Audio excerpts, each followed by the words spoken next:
Hello guys, good morning. Paano malalaman kung may virus ang application na naka-install sa ating phone?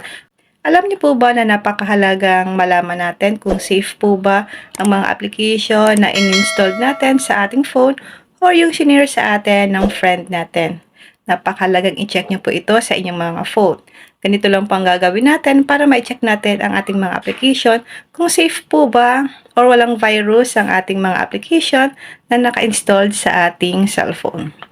Punta lang tayo sa ating Play Store. Click natin ang profile. Click Play Protect. Makikita nyo po dito guys kung meron pong virus ang inyong application. I-delete nyo po agad guys kapag meron pong virus ang apps na naka-installed sa inyong phone.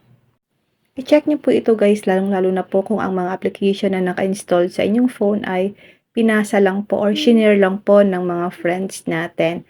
Mas maganda rin po na nakakasiguro tayo na safe po ang mga application na nasa phone natin.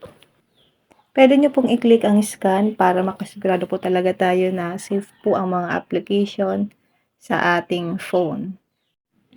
Ganun lang po ang ginagawa ko guys. Kapag hindi ko po dito guys na-trace kung may virus ang aking phone, ini-scan ko po ito guys. Kiniklik ko po ang scan.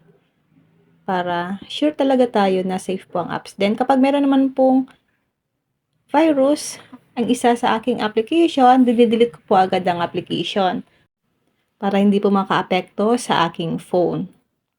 Ganun lang guys, kung may natutunan ka sa aking video, huwag mong kalimutan na i-follow ako sa aking Facebook page, Positive Mind, at sa aking YouTube channel, RK Willow, para lagi kang updated sa lahat ng tips at video tutorial na ina-upload. Mag-comment lang kayo sa comment section kung may mga katanungan kayo. And now, thank you for watching. God bless you all.